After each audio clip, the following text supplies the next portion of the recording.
Hey guys, today I'm excited to be partnering up with 20th Century Fox, who is helping sponsor this video, to share my thoughts on the film Me and Earl and the Dying Girl, which was one of my favorite summer films, and is also pretty high up there on my list of favorite book-to-movie adaptations. Fox provided me with an HD digital copy of the film so that I could rewatch it and talk about it with you guys, and they're also allowing me to give away 3 copies of the film, but you're gonna have to wait till the end of this video to find out how you can win a copy of Me and Earl and the Dying Girl. For those of you who don't know what Me and Earl and the Dying Girl is about, let me break it down for you. First up, we've got Greg, who is this guy in high school who is living life on the sidelines, attempting to be on good terms with everyone around him, while also staying out of everyone's way. Then we've got his hilarious best friend Earl, who doesn't take any crap from Greg. Together, Greg and Earl make these awful, yet hilarious short films. Then comes Rachel, this girl that Greg's mom is forcing him to hang out with. I want to first talk about why this is such a fantastic book-to-movie adaptation. Not only does it follow the book nearly perfectly, but it truly captures the heart of the story, which I think can be the most important part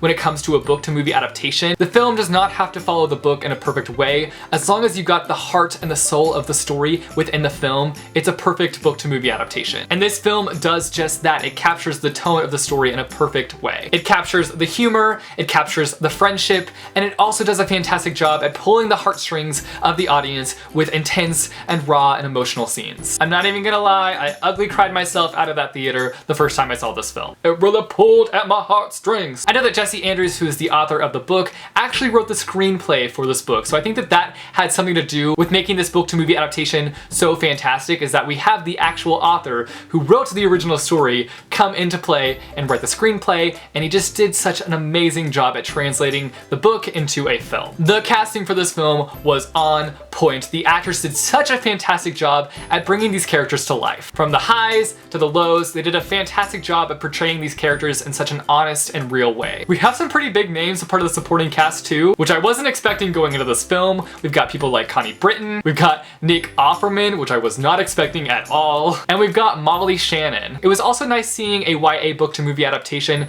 bring in some fresh faces for the main cast of characters. The performances from the lead roles were phenomenal, and the chemistry between the 3 of them was just fantastic. Throughout the film, you see these short films that Greg and Earl have been working on, and it was so interesting seeing them come to life in the film, because reading them throughout the book, it's just not the same visually, so seeing them in the film was so interesting and hilarious. It just added such a nice humor to this film. There were moments that I felt this movie could have been a little bit tighter. There were a few dry moments and dead spaces, and I think that those dry moments can be overlooked by all the beautiful and humorous moments that we see throughout this film. The cinematography throughout this film felt super unique to me. They took things that have been done before and just revamped them and recreated them in such a unique and beautiful way. It's clear why this film was a Sundance winner. I think something that's so powerful throughout this film is the different relationships and friendships we see. We have this unexpected, beautiful friendship between Greg and Rachel, and she really challenges Greg in ways that I don't think he was expecting to be challenged. And then we have this really interesting friendship between Greg and Earl is just always straight up honest with Greg, even when Greg doesn't want to hear it. And I think that sometimes those are the most important people to have in your life, because you need somebody to be there to just be real with you and just to straight up tell you how it is. It's not that Earl was out to make Greg feel awful, he just saw the potential for Greg to be better, and so he challenges him and pushes him to be better. So those are my thoughts on the Me and Earl and the Dying Girl film. Like I said, it was one of my favorite summer films, and I would highly recommend checking it out. I am going to be giving away 3 copies of the film